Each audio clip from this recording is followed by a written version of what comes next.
So I do alcohol and some nicotine-related research across a spectrum of different research types. So I do basic research, doing brain imaging work, looking at people who have various substance use disorders and doing brain imaging.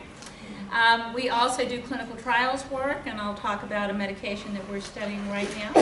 And then we do some real basic kind of effectiveness studies as well. So we're looking at the integration of a technology-based brief intervention, BI, into HIV care clinics. So we'll talk a little bit about that. So we'll cover a bunch of territory this morning fairly quickly because we are late and want to make sure you get kind of as much information as possible. But because it's a small group, please feel free to stop me. Ask questions as we're going along. Don't feel like you need to wait until the end or whatever. And contribute. So, you know, it's a nice small group of people, and I welcome your thoughts and contributions to it. Okay, so what are we going to talk about this morning? We're going to talk a little bit about the continuum of drinking. I'm going to talk some about what a standard drink is. We had some good laughs about that. It always is kind of fun information to share. Talk a little bit about screening and rapid assessment because there are some very quick screening strategies for alcohol use these days that everyone can implement. They really are not intrusive into practice patterns. How do you then match intervention to drinking severity once you've done that rapid assessment? And I want to particularly focus on some current and promising pharmacological treatments. We were talking last night that I think ultimately kind of the approach that we all need to think about is really how do we best integrate the various strategies that we've got, each of which does provide some benefit, right? There is good evidence base that each one of these provides some contribution to people in recovery, but not a whole lot. I mean, when you look at our interventions, they are generally of somewhat modest effectiveness. And so I think what we've ultimately got to get to in our field is really how do we start to integrate and combine these interventions to try and maximize the benefit to patients. Not that we should, you know, we can't keep kind of siloing these various types of treatments that we have to offer. We need to start figuring out how to integrate and be more comprehensive in our approaches. So that's where we're going to go in the next hour or so. So what is a standard drink? How many of you are familiar already with what a standard drink is? So about half or so. Okay, so just to remind you, a standard drink is a really important concept in alcohol research and in alcohol treatment. Or at least I hope I can convince you that it is. Because if we can't all talk in terms of a standard nomenclature for how we quantify alcohol use, our patients will continue to call 1 bottle of wine or 1 gallon of vodka or whatever it happens to be a drink, right? Ask them how much they drink. I have a glass full. Okay, that's a tumbler. Let's see, that's 16 ounces, right? That's a lot of standard drinks. How many of you know how many standard drinks are in a Long Island iced tea? I think it's 4. 6. A couple? Let's go up from there. 4. There are actually 4 standard drinks in one Long Island iced tea. Okay? Now, for a woman, if you've ordered a Long Island iced tea, you just had a binge episode. Wow. Okay? So the importance of thinking in terms of standard drinks is really critical as far as I'm concerned. Because as long as we keep letting patients and clinicians define what a standard drink is, we're never going to really have a good appreciation of what that patient's actually drinking. So I was mentioning yesterday, and this was kind of new news to some folks, you know, how did NIAAA come up with this idea of what a standard drink is?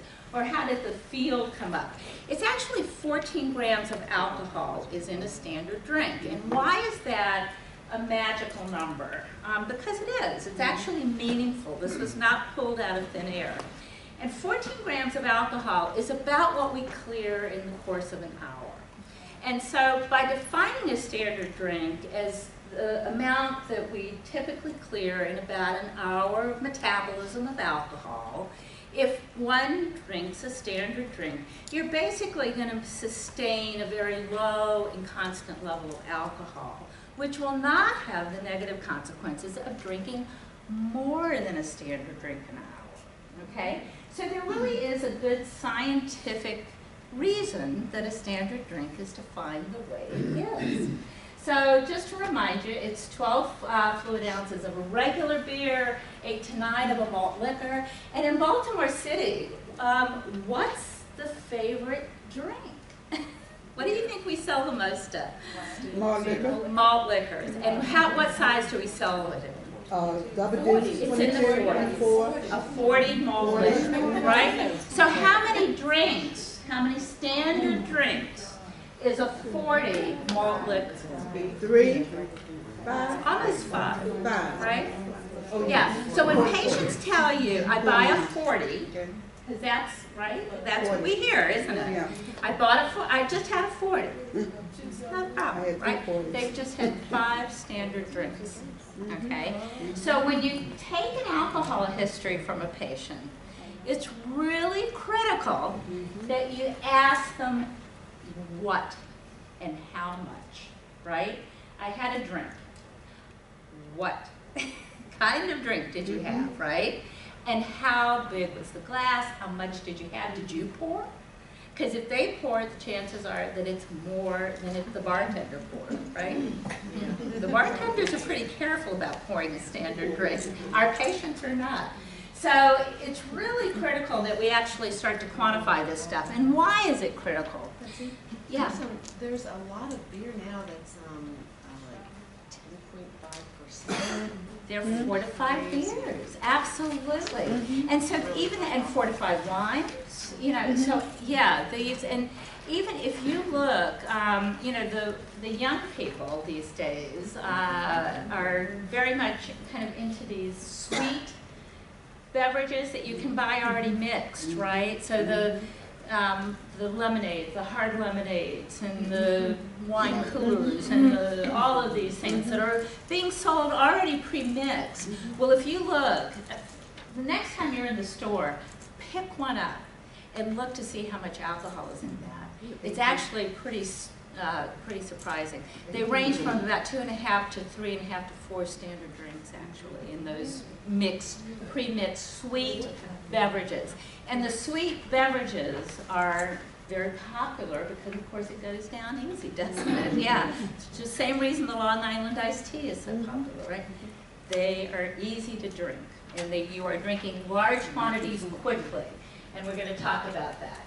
So when you think about alcohol, you really want to think across a continuum of use. And this pyramid, which is actually out of a Rich States publication, shows you kind of the percentage of, or the distribution of different drinking patterns in the U.S. population. So you can see that, in fact, the bulk of the U.S. population are drinking at a low risk or not a kind of a healthy pattern of use. The majority actually are abstinent in the U.S. That's mainly composed of women. Okay, women have much higher abstinence rates than men. But there's also a large group who, in fact, are drinking at low risk. Then you get up into the top of the pyramid where you start to see an unhealthy use pattern. And that's obviously where we start to become concerned as providers. Not just in terms of the folks who have an alcohol use disorder, but people who, in fact, have an unhealthy pattern of alcohol use. They're drinking too much, okay? But they may not have developed consequences yet. And certainly from a primary care perspective, we want to intervene with those patients as well as the patients who have developed an alcohol use disorder. So that, as we'll talk about, maybe where particularly brief intervention can be most effective. So what is unhealthy alcohol use? And remember, you've got to think of this in terms of standard drinks, okay? There are a couple of ways you can drink in an unhealthy pattern. You can drink too much too fast, which is a binge drinking episode, and you see a lot in the news now about binge drinking and the importance of binge drinking, because binge drinking as a phenomenon has, first of all, it's the most typical pattern for young people, for underage drinkers. They drink in a binge pattern, okay? Very little in a kind of a healthy alcohol use pattern, although no alcohol use is healthy in a young person, yeah. But they're binge drinkers. So over 90% of the alcohol that young people take in is consumed within a binge drinking pattern, okay?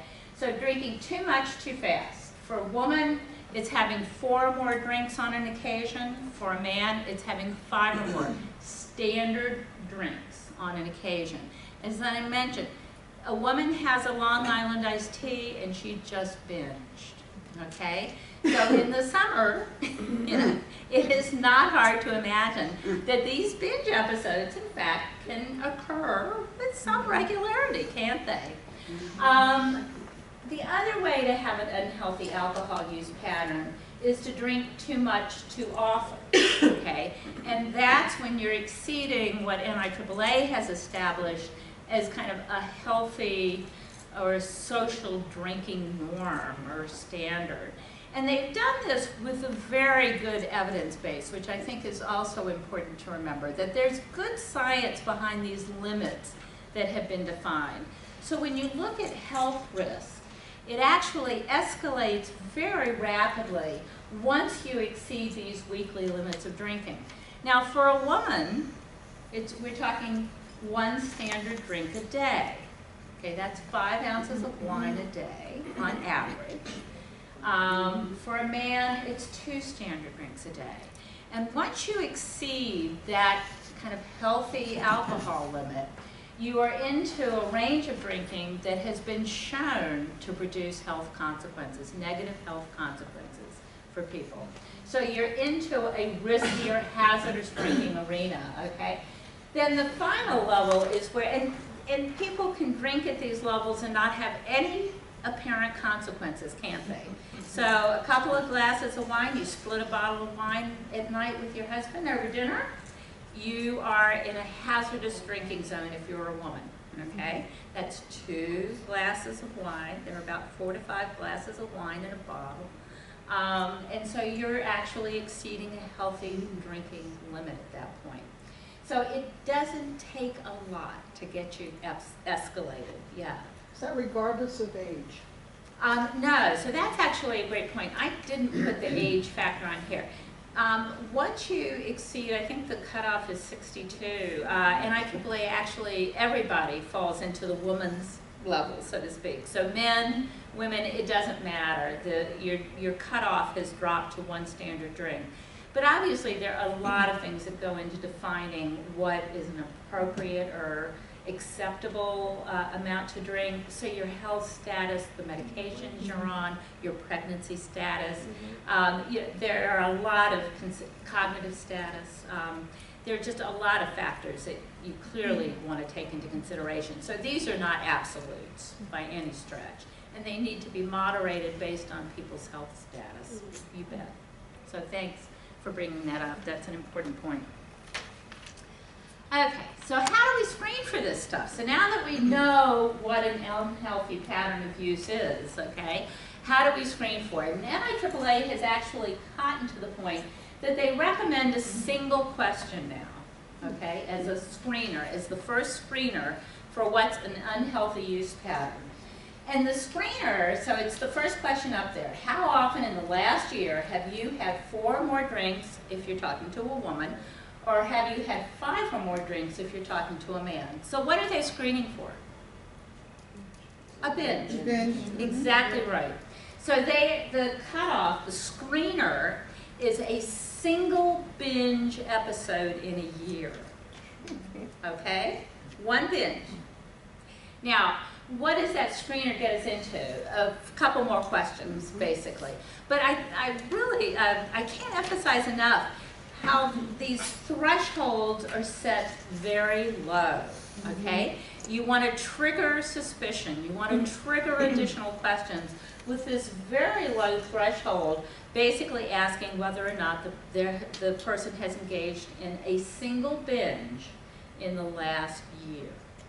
Now, if the answer to that is yes, okay, then you go on to ask some additional questions about the person's typical pattern of drinking. So the AUDIT-C is a very well-researched, empirically supported tool. The audit is the larger instrument, and we'll talk about that in a second. But the research has suggested that just the first 3 questions of the audit actually are quite sensitive in terms of detecting people with hazardous alcohol use patterns. And it's called the AUDIT-C. It's the audit consumption questions. That's where the C comes from, okay? How many of you use the audit in your practice? How many of you use the AUDIT-C? Okay. It's a great instrument. Somebody yesterday mentioned in the workshop that they use the MAST instead. How many of you use the MAST? Throw it away. Okay. If you learn one thing today, stop using it. All right. That's going to be my advice to you. I didn't like that name. Yeah. Throw it away. The evidence base for the audit is much stronger. Okay. And you can actually, there are good norms for it. There's a really nice body of science behind the audit. It is in the public domain. It is free for anyone to use, so there's no issues of copyright associated with it. And it's just a much more sensitive instrument. We know where the cutoffs are. We know how to score and evaluate and audit. Okay? So yeah, throw your masks out. Okay? And like I said, if you take home one message today, it's what's actually 2. What's a standard drink? Get rid of the mask. Okay? And use the audit. So the first 3 items on the AUDIT-C or on the full audit ask about how often do you have a drink containing alcohol, and this is where it's important to do a quick education with your patients about what a standard drink is. Okay? That actually can be a great intervention just in and of itself. Feedback about what people are really consuming can help to change behavior if they're in the moderate, kind of risky, unhealthy drinking level. So do a quick lesson about what a standard drink is. You can even download from the NIAAA website the slide that I just showed you that has the definition of a standard drink and shows the different pictures. There are standard drink calculators. One of the gentlemen in the workshop yesterday afternoon said he had actually found an app for his iPhone. I didn't know that, so that's really pretty cool. So there is an app for that. Yeah. Okay. So look out there. There are standard drink calculators on the web for sure, but apparently you can download them on your iPhone as well. So, do a quick lesson in what's a standard drink. Then ask how often do you have a drink containing alcohol? How many drinks containing alcohol do you have on a typical day when you do drink? Okay, and then how often, we come back to the binge item again. How often do you have 4 or more if you're a woman, 5 or more if you're a man? The threshold, again, for detecting kind of a positive or hazardous drinking style is very low, okay? So if the person is drinking and drinking regularly, the odds are they're going to default at this point into a positive. And that's good, because remember, do people underestimate or overestimate their drinking when we're asked? They always underestimate their drinking, right? And we know that. And we know they underestimate by at least 30 to 40%, okay? So take whatever they tell you and increase it by about 1/3, okay? And you'll probably be closer to where people are actually drinking. And we don't, it's not even necessarily calculated. I mean, don't think people are intentionally, we just underestimate what we drink. Even if I were asking you about your milk consumption, you probably would. So, but alcohol is a little more sensitive, and people certainly underestimate that, okay? So the threshold for these is set fairly low in an effort to, again, kind of compensate for people's underreporting of their consumption. Okay, so if you get a positive test, then you can go on and administer the full audit. The last 7 items on the full audit basically are problem-related items. So they are asking about areas of problems that people experience as a result of their drinking. So there are questions about blackouts. There are questions about having been injured. There's questions about people talking to you or being concerned about your drinking. So they're great items. They are very sensitive, and if so there are different thresholds again in terms of the cutoffs. So there was an old cutoff, and I put a note, because if you go into the literature and you read the original papers on the audit, if you get that curious about this thing, you're going to see a threshold that is actually higher than what's currently recommended.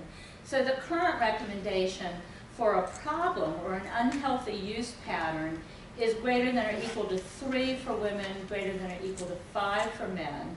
And for a dependence, or nowadays I guess it would be an alcohol use disorder, you can see that there's a threshold for that as well. And so it's greater than or equal to 13 for women, greater than or equal to 15 for men. And so you really can, with this simple little 10-item tool, you can get a pretty good handle on the amount and the consequences of people's alcohol use. So great tool, well validated, highly recommended.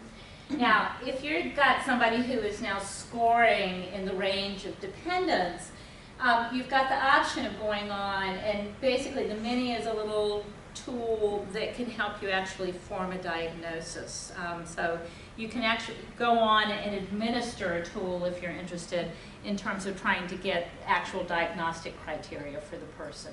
Yeah. When you say unhealthy, Yeah. does that mean in terms of physical health? Does it mean in terms of risk for dependence? Does that mean, what does unhealthy mean? So unhealthy is those cutoffs that we talked about. They're exceeding, so for a woman, if you're exceeding more than 7 drinks a week, or you're binging. Right, but I mean unhealthy in what way? Across a whole lot of ways. So those cutoffs really have been established. So unhealthy means that they're exceeding the NIAAA cutoffs. Right. Those cutoffs have been established based on years and years of epidemiological data showing that the threshold for disease changes as a result of that alcohol exposure. Whether it's for women, the threshold for breast cancer changes, esophageal cancers changes, gastric cancers change, respiratory I mean, you look across the range of diseases, and there are just an enormous number of diseases that are affected by unhealthy alcohol use. What about diabetes? Diabetes I mean, it really is amazing. Kind of the alcohol is this really toxic substance when you come right down to it. So it's hard to find liver disease, I mean, you name it. You know, it's hard to find a body system and a disease that is not ultimately impacted by people's drinking. A lot of the alcohol drinks are prepared in these very sweet, high-carb concoctions, aren't they? And so even by the vehicle that you take some of the drinks in, yeah, it can have negative consequences. So it's not just the alcohol at times, it's how it's delivered, yeah, that can be harmful to people. I have a question regarding the threshold that was lowered for DWI. I come out from the criminal justice thinking. One time it was 0.10 for a DWI. And across the country, they have lowered it to 0.08 That's right. now. So it's because of studies that they decided. Do you know the reason why they lowered that threshold? Yeah, absolutely. Again, good empirical base for having made those decisions, both in terms of the risk for accidents. So people's driving impairment increases as a function of their blood alcohol level or breath alcohol level. And there are absolutely kind of a steep gradient. Once you get a 0.08, so that typically kind of a normal body-sized person, let's call it, can achieve a 0.08 with about 3 drinks within a period of about an hour. So it tells you how quickly people have to be drinking. So if I were splitting a bottle of wine and I downed it in about 45 minutes, if I had 2 glasses of wine in about 45 minutes, particularly because I'm a small woman, my blood alcohol level would probably exceed a 0.08. So it's a product of how quickly you drink it, how much you drink, whether you're male or female, and your body size. A big guy gets to drink more than a little woman does. Yeah, not fair necessarily, but the truth, yeah. Without reaching that threshold, without reaching that DWI or DUI threshold. So they've looked at the impairment that people experience at different blood alcohol levels. And yeah, the risk of accidents, the risk of injury, the risk of impaired judgment, all start to go up pretty dramatically at that point. Yep. And you know, in kids, you certainly argue, not that they should be drinking, but you would argue even for a lower threshold, wouldn't you? If you were actually taking a rational approach to making these decisions, because their judgment is going to be affected at even lower doses. Probably a 0.5. Yeah. So, yeah, but there is good science, yeah, actually supporting it. Yeah. Also, there are others who think that because they've eaten something, that they're able to drive because, oh, I had 5 drinks, but I had something to eat. That's right. I'm fine. That's right. And it's not true. Or even worse, yeah, well, I had a cup of coffee coffee, after yeah. I drank, right? Yeah. And so now you've got, a wide awake drunk, but you don't have anyone who's on alcohol levels any lower, do you? Yeah. So absolutely, there are all kinds of, kind of beliefs about, they even sell these wacky little things in some of the drugstores, don't they? It's like, I don't think so. Yeah, tell the police officer that you just have one and he'll be impressed. Yeah. So, you do have to be careful. People's opinions and belief systems about how to modify their blood alcohol levels are pretty bogus. Yeah, in general, it's a pretty fixed rate, and unlike some other drugs where with repeated use you can actually kind of rev up the metabolism, alcohol not so much. So you're not going to be seeing it change a whole lot. It can change as people's livers become more impaired, but it doesn't change for the better. Yeah. So I just want to remind everybody, you know that there are new diagnostic criteria. How many of you are kind of hip on the new DSM-5 criteria? So let me just mention to you a couple of key changes that have occurred in the diagnosis of an AUD. So that's probably the first key change. They have done away with abuse and dependence, right? There is now a unitary or a single disorder. It is called an alcohol use disorder. Okay, and that's true across the substances. Okay, so the diagnostic system, and again, good empirical evidence drove these decisions. So a unitary concept now for people who are having serious problems as a result of their drinking. They have lowered the threshold. You might remember that it used to be you had to have 3 or more criteria, right? In order to meet diagnostic criteria for dependence, which was the more serious of the 2 disorders. So now for this unitary concept of an alcohol use disorder, you can meet diagnostic criteria with just 2 criteria, satisfying 2 of the criteria. Many of them are identical, okay, so we've got still withdrawal is a criterion, tolerance is a criterion, but, and kind of this whole loss of control concept that a lot of the symptoms were related to. But an important new addition, which I think is really going to change the field in some interesting ways and certainly drive diagnostic rates in some interesting ways. Craving has been added as one of the diagnostic criteria. And you're probably hard-pressed to find a patient who doesn't report craving to you, aren't you? Yeah, when they stop drinking, their urge to drink, their thoughts, these kind of compulsive thoughts that they have about drinking increase, don't they? And so craving is now actually a diagnostic criterion for alcohol use disorder. The other thing that they did, because they eliminated the distinction between abuse and dependence and created this unitary concept of an alcohol use disorder, is that they wove most, but not all, of the items that would have gotten you an abuse diagnosis. So these kind of troublesome social familial consequences of drinking into the alcohol use disorder definition, okay? So hazardous use, getting into situations while or after drinking that increases your chances of getting hurt, such as driving, okay, swimming, using machinery, etc. Physical, psychological problems, social and interpersonal problems, and neglected major roles. You don't see legal problems in the list. Okay, just to point out, there are legal problems does not appear.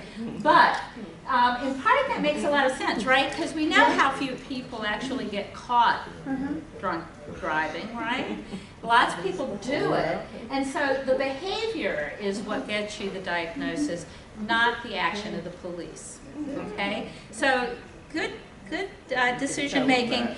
But it has lowered the bar for the diagnosis, and I think what we're going to see is that a lot more patients are actually going to meet diagnostic criteria now for an alcohol use disorder than we're certainly meeting it even for the combined abuse and dependence in the past. So it's going to be an interesting change in terms of insurance reimbursement, kind of how we think about treatment delivery. Some of these patients who in the past we might have said, not necessarily a good candidate for pharmacotherapy because they're not meeting diagnostic criteria. They just seem to be drinking occasionally, you know, in a problem way or a troublesome way. Now, in fact, may meet the alcohol use disorder criteria and we may more quickly kind of think about the appropriateness of pharmacotherapy for those folks. So I like it. I'm excited. I'm going to skip that. So now we've talked about kind of the continuum of alcohol use, about standard drinks, about what defines risky use and what defines an alcohol use disorder, and how would you use that information then to start thinking about how do you actually match the level of care or referral or whichever, you know, wherever you are in that treatment system, how do you think about using that information to then best identify the appropriate treatment intervention for the individual. And so I would argue that risky use, that pattern where we saw it was an unhealthy alcohol use, they were exceeding the NIAAA guidelines for what defines kind of a socially acceptable amount of alcohol ingestion. But they don't yet meet an alcohol use disorder. Those folks would certainly be prime candidates for a brief intervention, wouldn't they? Their drinking is too heavy, but they, in fact, it may still be very readily modifiable. And so feedback, teaching them about standard drinks, which I love, and doing a brief intervention in terms of some goal setting, some normative feedback to them can be very helpful in terms of changing behavior. For a problem drinker, so now they've had a consequence of their drinking, you would probably start thinking about possibly adding a referral to care, something stepping up the level, right? And adding a referral into some kind of a specialized care system potentially, or at least into some kind of self-help program, right? So expert would be potentially more appropriate. And then we've got the folks who do meet diagnostic criteria for an alcohol use disorder. And this is where I am going to argue that we really want to think about how do we integrate both the psychosocial treatments that we know can be effective and pharmacotherapy, because we are underutilizing our pharmacotherapies at this point for alcohol use disorder patients. Okay, can Way you underutilized. remind me what the screening VIRTs are? So it's a brief intervention, but it includes a referral. So expert basically uses that same brief intervention model, but it includes a referral into care. So yeah, the provider tries to offer a menu that would include the selection of an opportunity to go into some kind of more structured formal care. You know what has to happen, I think, especially with pharmacotherapy, Yeah. especially with alcohol, AA, because you know that that's the two dimensions there. With Alcohol Anonymous, Yeah. the thinking is you cannot use that. Why? So there has to have a paradigm shift somewhere Yeah. in helping people to understand that can be used along with they going to AA. Yeah. So how do you see that shift happening? Yeah, you know, it's a great point. And when Naltrexone was first coming on the scene, and I'll talk a little bit about Naltrexone, which was the first drug since disulfiram to actually be approved by the FDA for the treatment of an alcohol use disorder.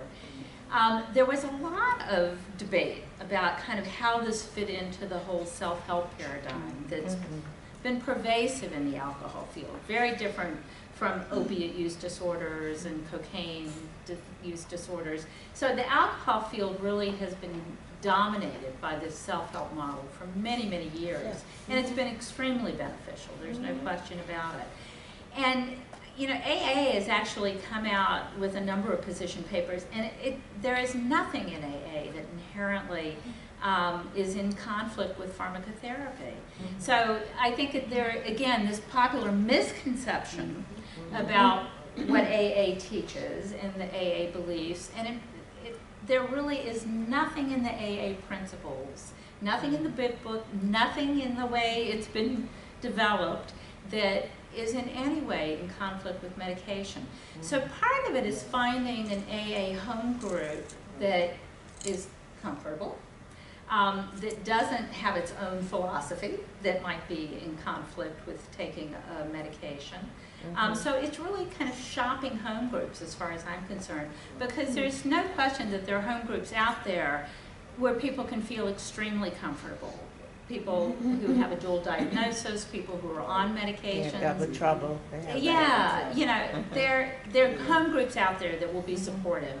And there is nothing in that basic AA philosophy that, in fact, prohibits medication use or stands in conflict with medication use. So, yeah, it's important to get the word out there that you're not kind of breaking the rules, you're not in violation of the principles if you choose to go the pharmacotherapy route. But yeah, it's a great point, and one that got a lot of people's energy when the whole kind of pharmacotherapy model was being promoted back in the mid-90s.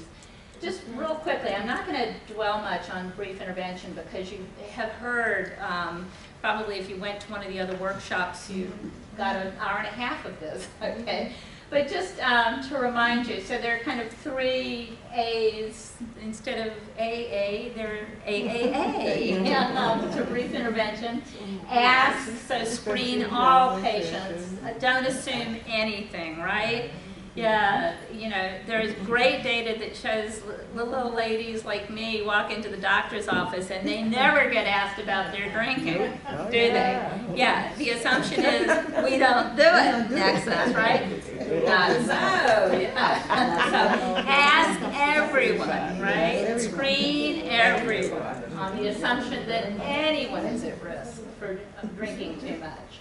Assess when you get a positive screen, assess for risks and consequences, and we talk, this comes back to, drinking at all isn't safe for everybody, is it? So you really do have to take a lot of these special considerations. Person's family history may influence the risk at which they drink. Their legal status, their medical status. There are certain diseases, liver diseases, for instance, they shouldn't be drinking at all. So there is no healthy level of alcohol exposure. Social consequences, people in recovery. There are a lot of things that shape the safety and appropriateness of drinking. And so it's important when you're assessing to take those issues into consideration in judging what might be at an appropriate level for any individual. And then advise, give feedback on drinking, talk about kind of normative comparisons. Teach people about what they really are drinking. Like I said, I think teaching people about standard drinks is one of the more effective things you can do because folks are always surprised by how much alcohol is in some of the alcohol they're drinking. How many standard drinks are in there? And then make a recommendation. So always give strong advice, okay? I'm concerned, okay? I'm going to suggest that you want to cut down. Let's talk about some strategies for reducing your drinking. So pretty straightforward. It can be done quickly. I'm going to skip over that. And we should all be doing it because it works, doesn't it? It can be effective, and it particularly can be effective for those folks who are in that kind of intermediate drinking category. It's an unhealthy use pattern of alcohol. It's in a risky drinking category, but they either have not yet had consequences or they've had minor or kind of initial early consequences, slight consequences of their drinking. So BI is effective, you know, in that group particularly. You can recommend attempts to cut down. I often think you can talk to patients, even if, you know, you're spinning your head going, oh man, that gal's got to cut it out. You know, she's got to cut out the alcohol completely. If you talk about a trial period of reduction, or you talk about a trial period of abstinence, sometimes it's a great dip your toes in the water, because the person thinks, I mean, how many, I love one of the, on this diagnostic tool, one of the items, and this is true for smoking too, is when you decide to stop, are you successful? And everybody checks yes. Okay, everybody checks yes on that item. And then it says, how many times? Right? And the answer is, oh, 7 or 8, yeah. Okay, so it's the old, it's easy to stop, it's hard to stay stopped, isn't it?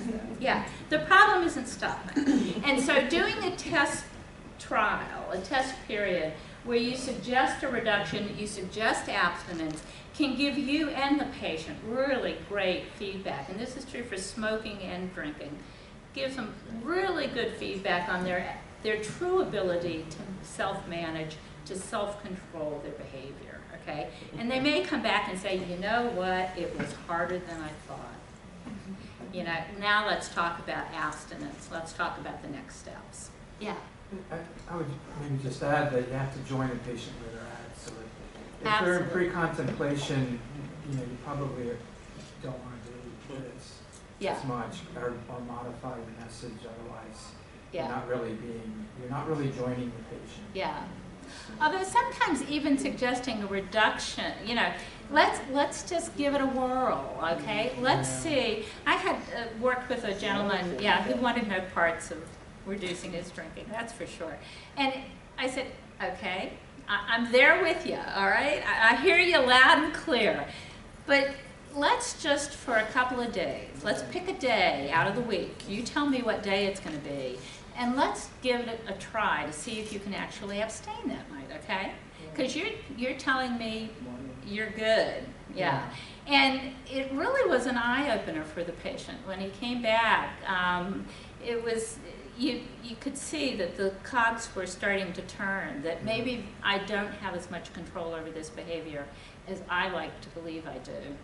Yeah. But one of the things that I think is, I teach residents, you know, if we put too much onus on them to be advising and they judge outcome, and if they're having a pre-contemplated patient, it may be really helpful for them to understand what's probably more reasonable expectation, so that they don't become demoralized. And it's and as well, you know, they're actually to join people where they're at. If there's someone's truly pre-contemplative, you're acknowledging and respecting that, and actually plant a seed that allows, as opposed to being more pedantic. Yeah, no, it's a great point. It's a great point. That particularly about our judging what they should be doing. Yeah, we fall into that trap really easily, don't we? Yeah, we see a patient, we know they shouldn't be drinking. Yeah, and judging that, making that decision for them is very dangerous, isn't it, George? Yeah. On the medication thing, isn't it the way I'm in the literature? Is it the evidence on the efficacy of there are 3 medications now, like Naltrexone, gabapentin, and Neurontin. Yeah, so we're going to talk a little bit. Yeah. But for those who would have severe alcohol dependence, like 6 or more criteria items on that, of those 11. Yeah, so Although, you know, there certainly are studies out there that suggest that at least naltrexone may be helpful even for patients who don't have a severe alcohol use disorder. That people who are problem drinkers may be able to benefit and may be able to set a reduced drinking goal and use naltrexone as a strategy for achieving that reduction in drinking that they're trying to work towards. Taking naltrexone before Saturday night party.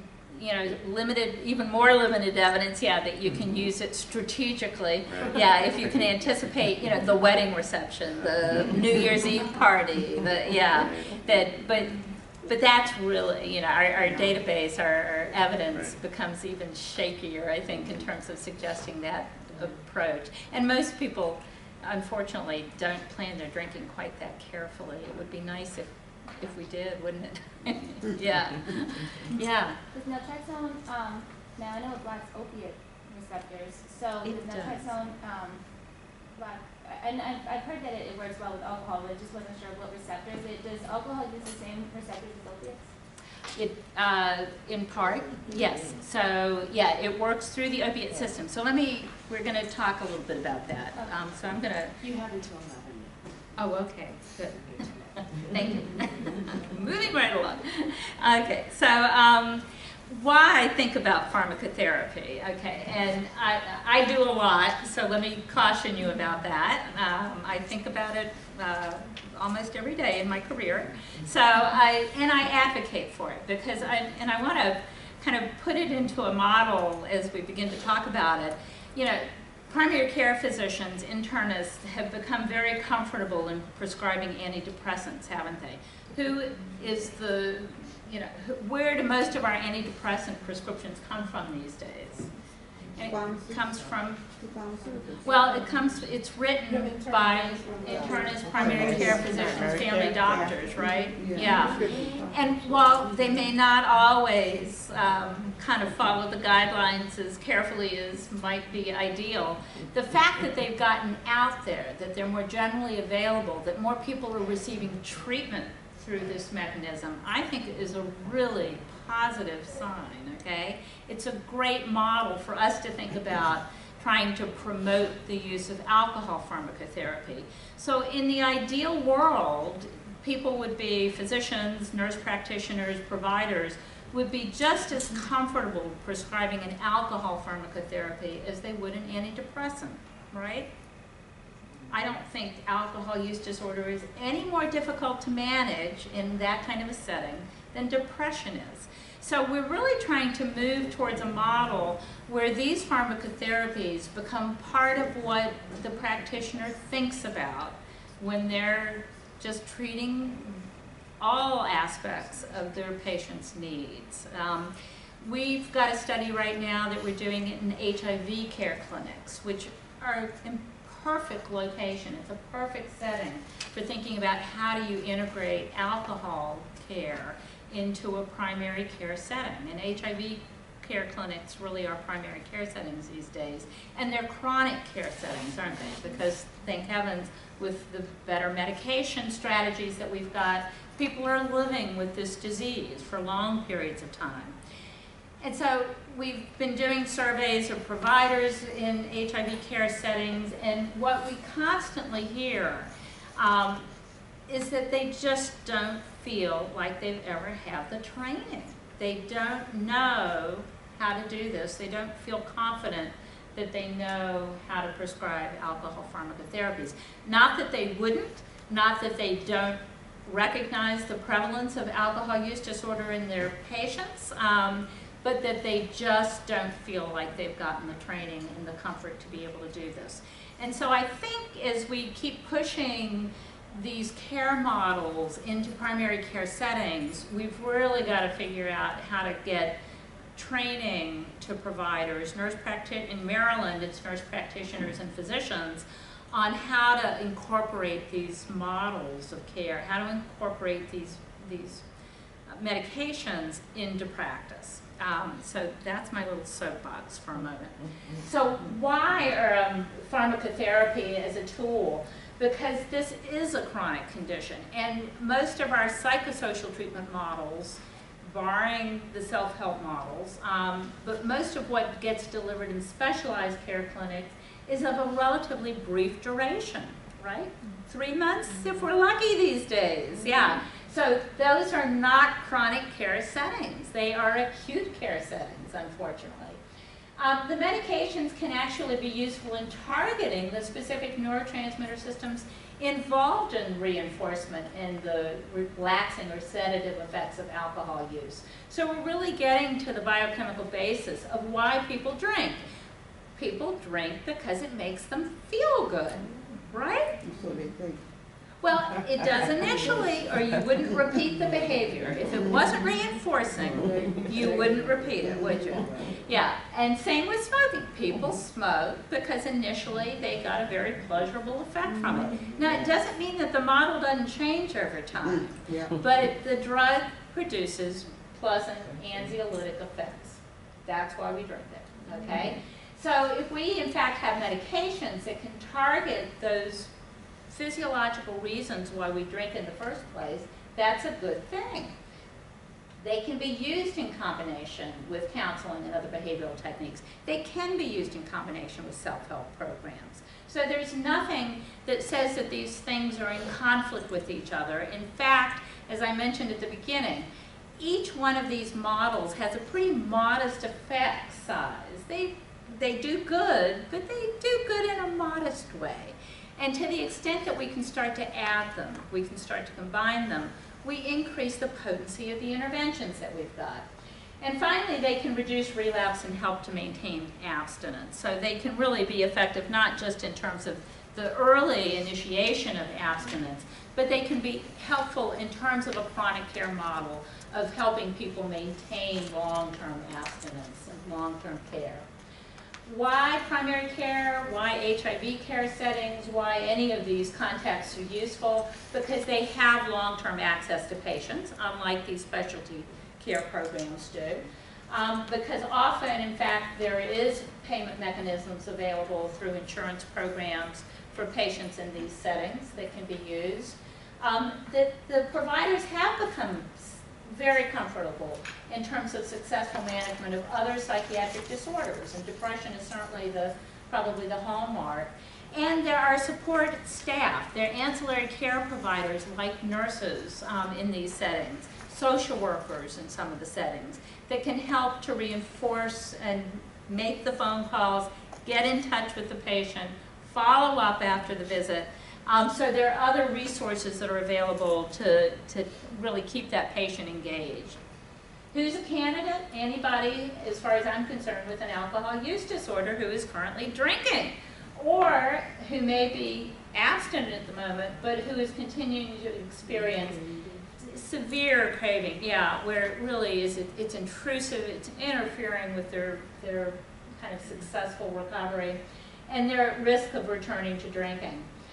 As we were just mentioning, there are some studies to suggest that these medications, or at least one of them, may be useful in folks who are problem drinkers who want to modify their drinking, who want to reduce their drinking, but who may not be interested in an abstinence model. And I think we should explore that with patients. Talking about kind of meeting patients where they're at, that's certainly a good opportunity to talk about the use of the medication and how it can fit into their drinking reduction plan. What are some of the things that you need to think about if you're thinking about including pharmacotherapy in a patient's care? What are the specific contraindications for each specific medication? And there are. As with all drugs, as with all medications, there are contraindications and there are side effects. And that's true for these medications as well. But fortunately, we've actually got a group of medications that are reasonably safe and well tolerated. Alcohol withdrawal severity. What can you expect when the patient does cut down and quit? Most patients, in fact, can safely withdraw on an outpatient basis, but there are risks, and I've listed a few here associated with age, other diseases that the patient may have, past histories of seizures, things of that sort that certainly raise your concern level about asking the person to cut down or stop on their own outside of an inpatient setting. So knowing the patient's safety in being able to stop or cut down, at least on an outpatient basis, is important. Psychosocial support, what kind of other resources? Because again, the evidence is very clear.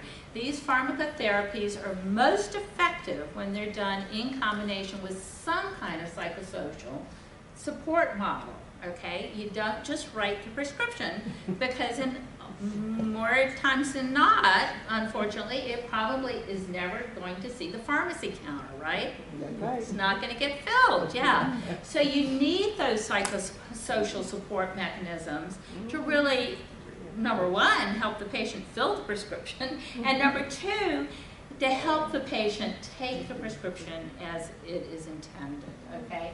We're all bad. All of us are bad about taking our medications.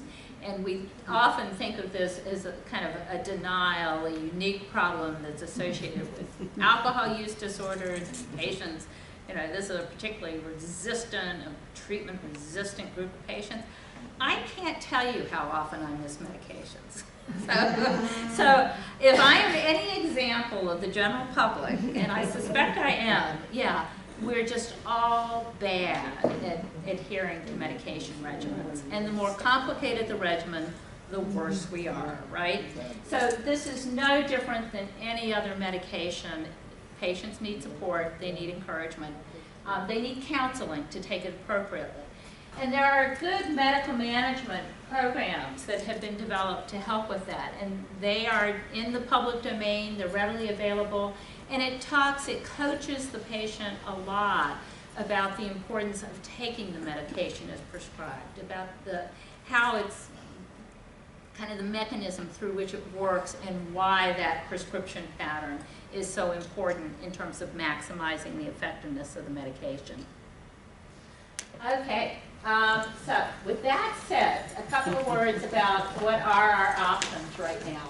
So there are, as George was mentioning, there are 3 medications that actually have received FDA approval. Naltrexone is probably the one that has gotten the broadest distribution and use, but it is extremely low.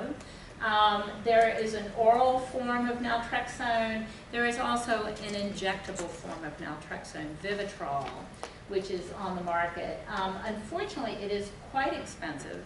It is not widely covered in terms of insurance, and it can be a little tricky to find someone who can actually get it to a patient. So not the easiest medication to use, but as you can imagine, where you are positioned to be able to use it, it helps take that decision-making, that day-to-day decision-making that patients have to go through about taking their pill. It takes it out of the equation. So they get once a month, they get an injection, an implantable injection of naltrexone. And it's been shown to be very effective under those circumstances. I'll come back to each of these. Disulfiram, you all know, right? This is Antabuse. When was the last time you gave a prescription of Antabuse? How many have a patient that is currently on Antabuse? And I'll be shocked. I'll keel over right here if anybody thinks I'm Antabuse. Yeah, not real popular. Why? Because it uses a punishment model, doesn't it? So unlike these other medications that really try and get at kind of the neurotransmitter basis for alcohol use, disulfiram Antabuse punishes the patient when they drink. It's aversive. And so medication compliance is extraordinarily difficult. Don't even bother thinking about it unless you have a way to really supervise compliance to help the patient take it regularly. There's some new medications that may be coming, well, some old and new, that may be coming down the pike. They're newer for alcohol. Ondansetron is one, and I'm going to talk just a little bit about it because I'm interested in that medication for a lot of populations. Some of the SSRIs have shown promise. Topiramate and baclofen are the other medications for which there are positive clinical trials. So naltrexone, how does it work? It blocks the opiate receptor. So who could you not use this drug with? Who's ruled out? Cocaine. Cocaine. Patients on Opiates. Methadone. Methadone. Yep. So if a patient is on an opiate agonist, either because they are being treated for an opiate addiction or for pain management, okay, this is not the drug of choice for them. They're going to be made pretty sick if they take Naltrexone, right? And for, again, I kind of keep coming back to HIV patients because that's where we're doing a lot of our work right now, and that's who we see a lot in our clinics at this point. For HIV-infected patients, this can be a potential barrier because of pain management issues. And so when we looked, we did a review of the pharmacy records in the clinic, and almost half of the patients at Hopkins in the HIV care clinic were receiving opiate analgesics, pain medications, at least on a periodic basis. And so may not be good candidates for these particular medications. And so we really need to think more broadly about how to treat patients who are on chronic pain medications and who have an alcohol use disorder as well. So, but for patients who don't have those two limitations, this may be a good medication for them. So it works by blocking the opiate receptor, which in turn helps to dampen the positive reinforcing effects of alcohol consumption. It's been shown to decrease heavy drinking days and relapse to heavy drinking, and in some studies, not all, it's been shown to decrease craving. There are systematic reviews of these studies. There are now over 50 randomized controlled clinical trials, so it's been well studied.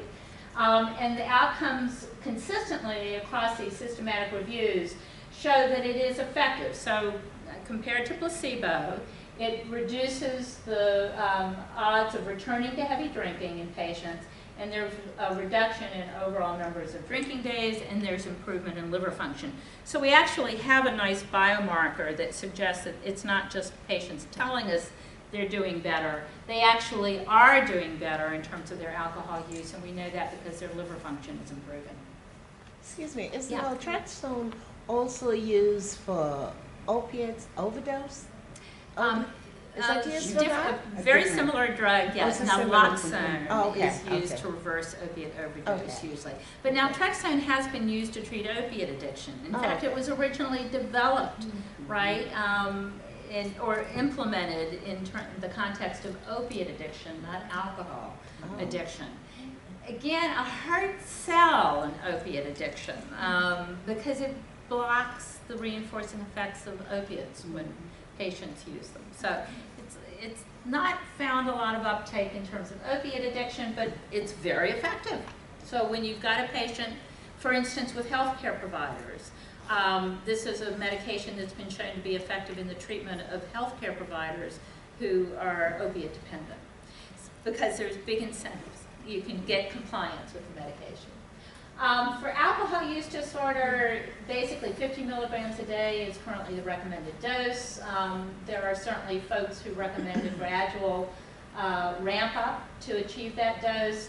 Patients have to be opiate free to start the medication, or as I mentioned, they're going to get quite ill, so they'll have opiate withdrawal. There is some indication that patients may fare better in terms of side effects if they're alcohol free. It's not essential. It may be recommended. It's not recommended at this point in time for use with pregnant women, and there certainly is a minimum duration of treatment. This slide says 2 months. I would push it out further than that, and we'll talk a little bit about that. So these are, these can be safely used on a chronic basis. Important to monitor liver function for patients, at least at the initiation of treatment. And there are side effects, and it's important to let patients know that. Probably the GI distress is the most common one, kind of this rumbly tummy that patients get. But it also does go away as patients stay on the medication. So you can really, in good conscience, reassure them that if they continue taking their medication as prescribed, they're going to start to feel better, and some of that GI distress is going to clear up. Hepatitis. Huh? It said hepatitis. Because it is metabolized in the liver, you'd want to look carefully at kind of liver function before you start somebody on the medication.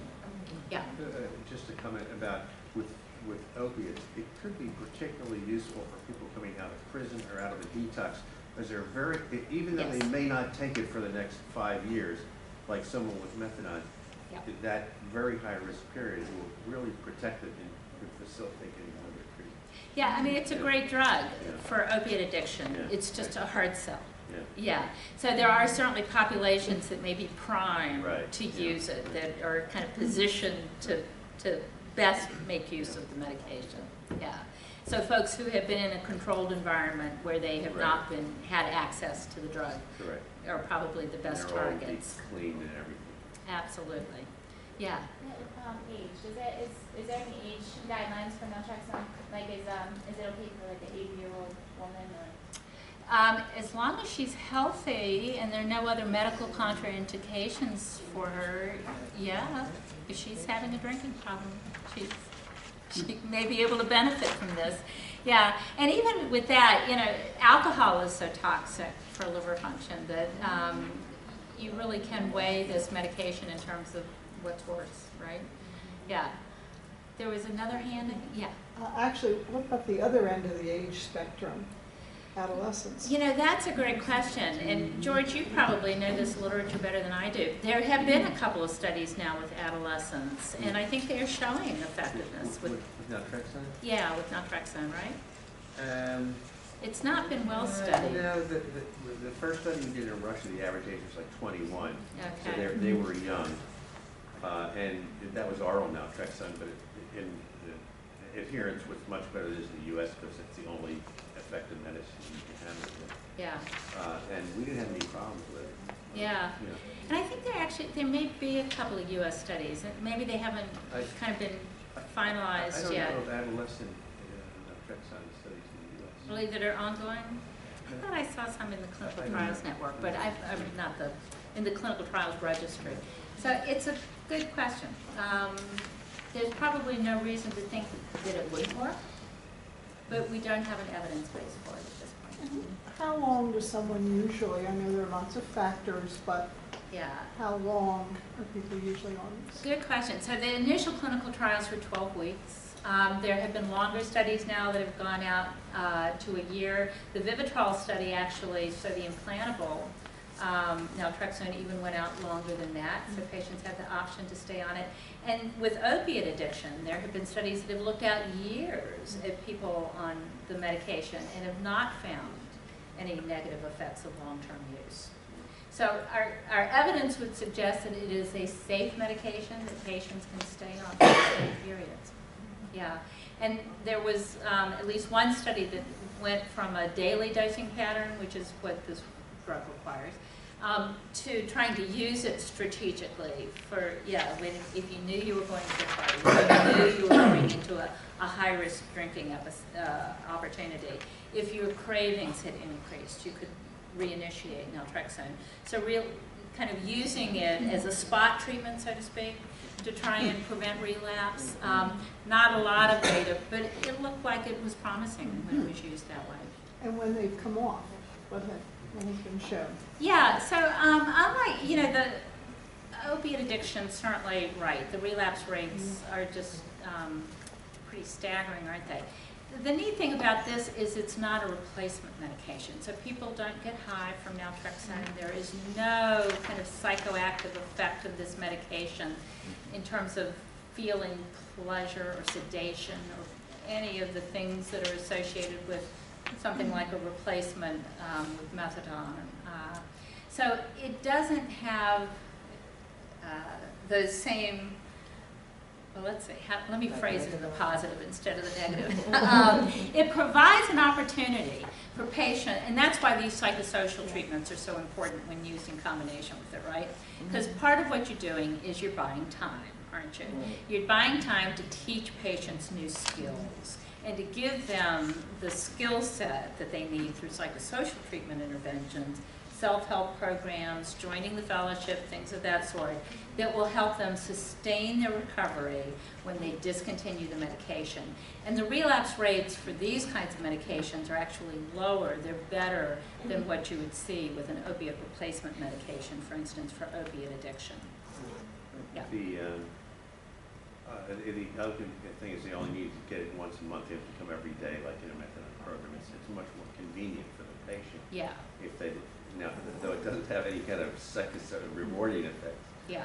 And the liver issue, that got into the PDR because of The other a study that was done at Penn, Yeah, where they yeah. try to treat obese people with very high doses. Right. On the usual doses, nobody's found any problem. Yeah, no, it's not, but there's still ceilings on where you start people. So in Exactly practice, right. yeah, It's a push. you just don't put people in liver failure on this medication because that's that's where it's metabolized. Yeah.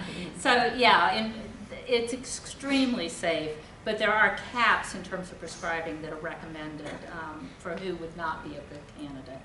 Yeah. One more quick question. Does it affect benzodiazepines? Does it interact with them, or does it affect Does it have any effect with blockage effect or anything along that? So just alcohol? Sorry. opiates? Yeah, wouldn't it be nice?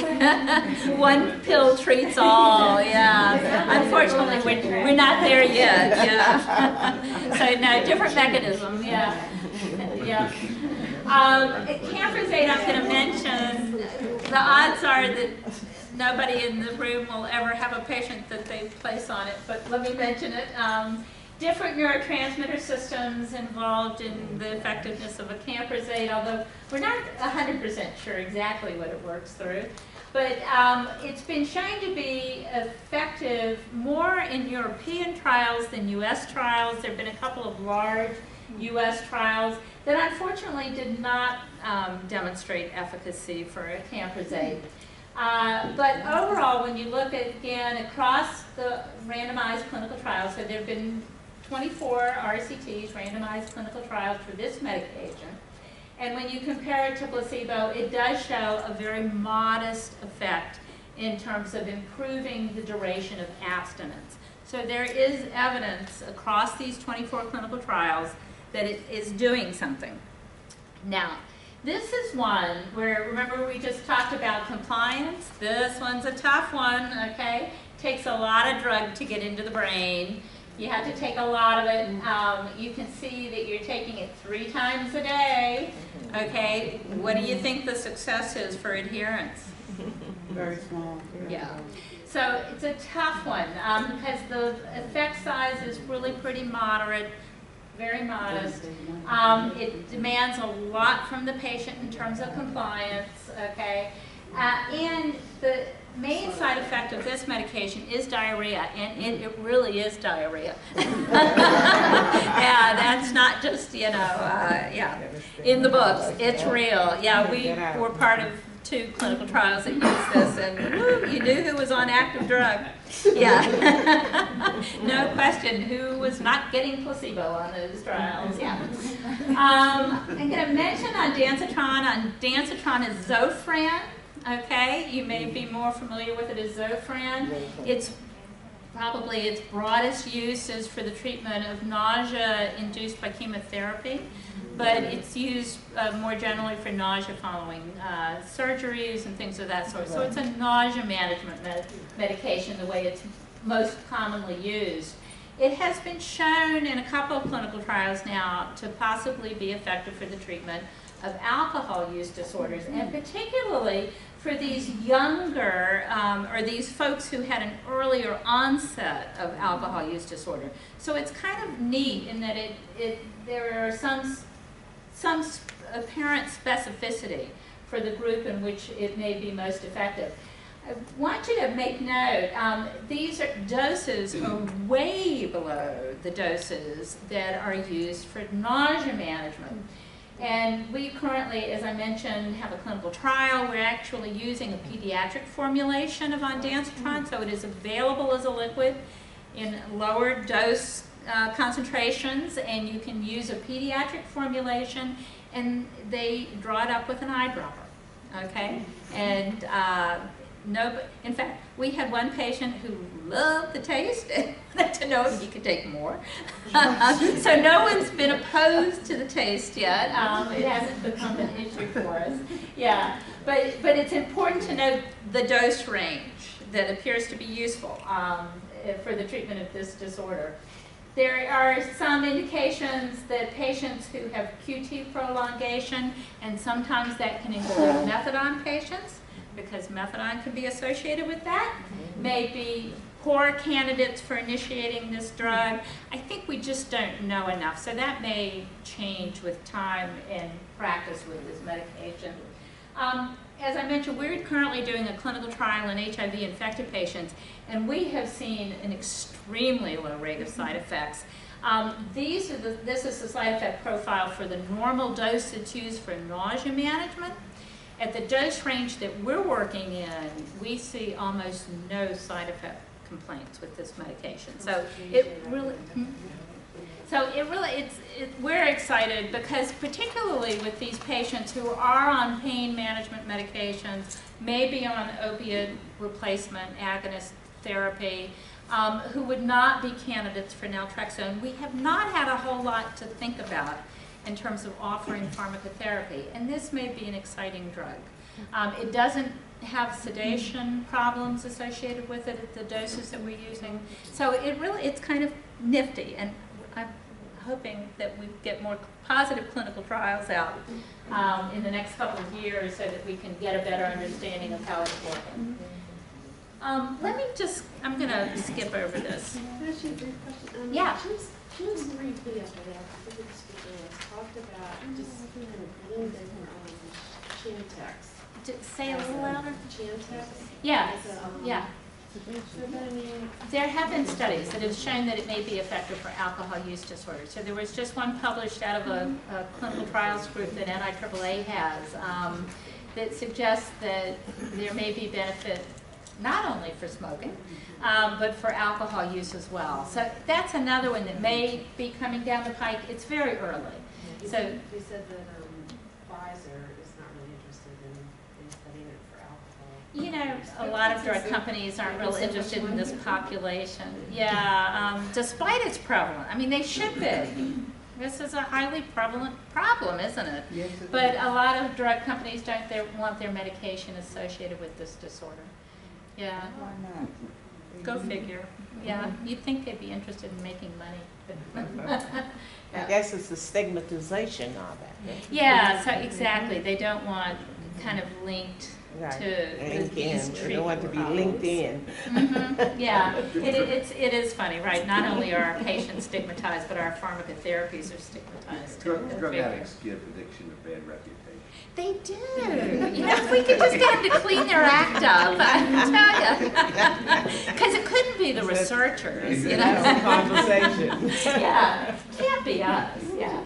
I just want to, because we are coming down to the wire here, I want to very quickly mention about integrating technology, because I do think, you know, getting this stuff into primary care settings, into healthcare settings when we can reach larger numbers of people, introducing pharmacotherapy into these settings.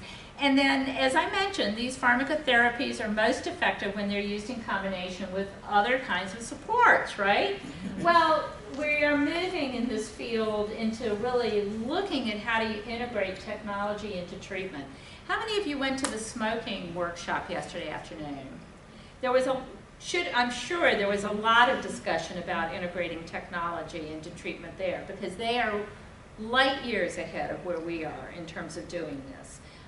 They have really nifty web-based applications and all kinds of cool technology that's been developed now for helping with smoking cessation.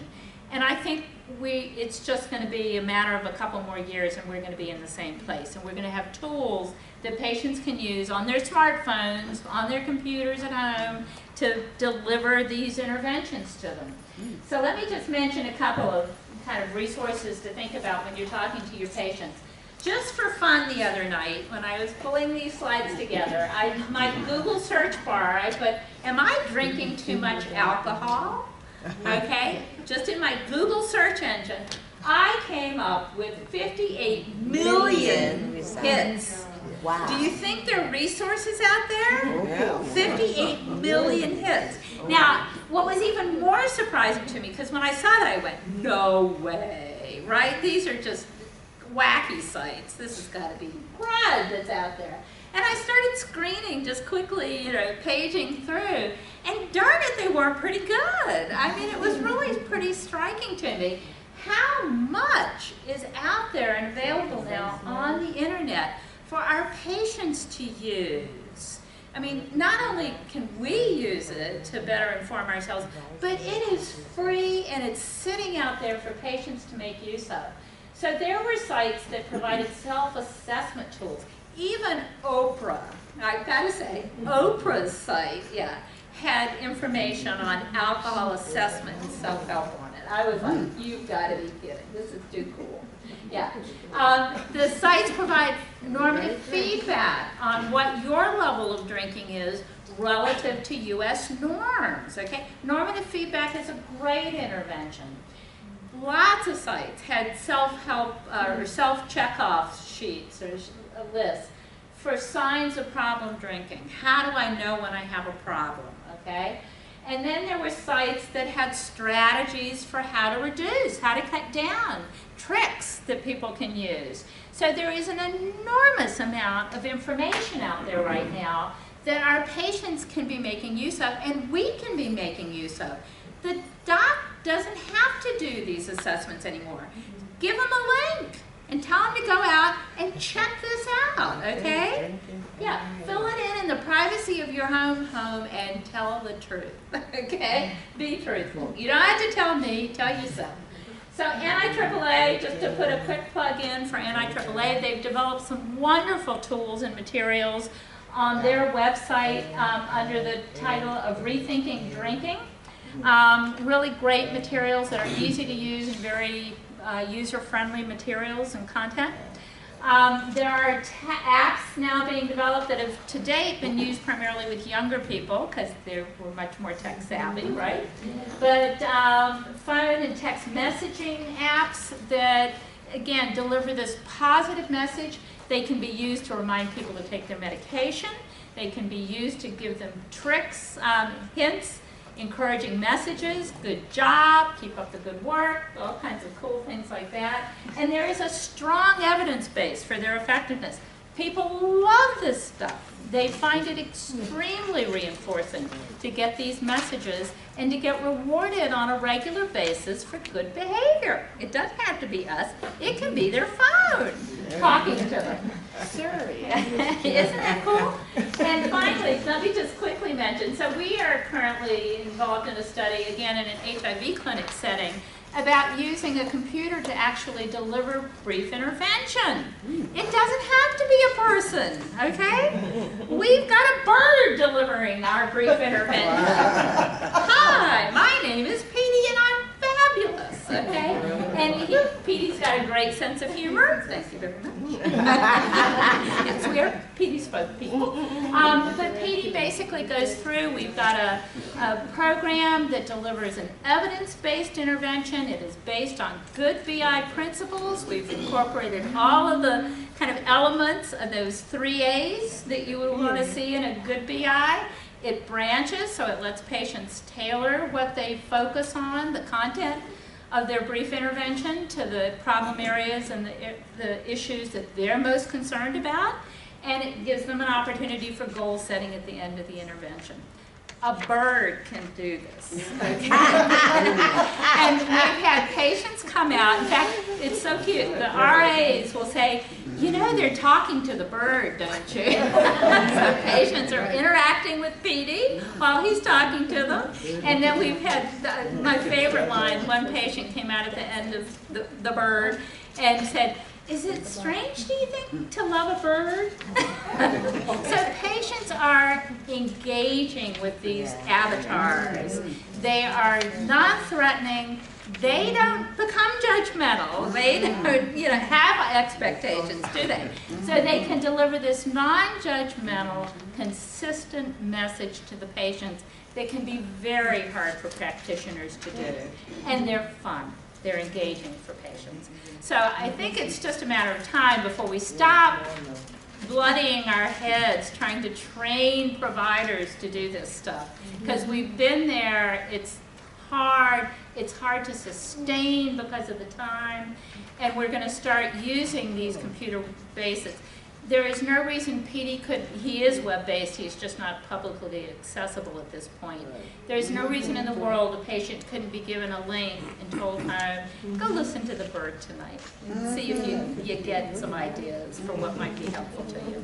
So those are my messages. We need to really be integrating and thinking kind of much more cohesively about how we care for our patients, particularly as we move care into the primary care setting.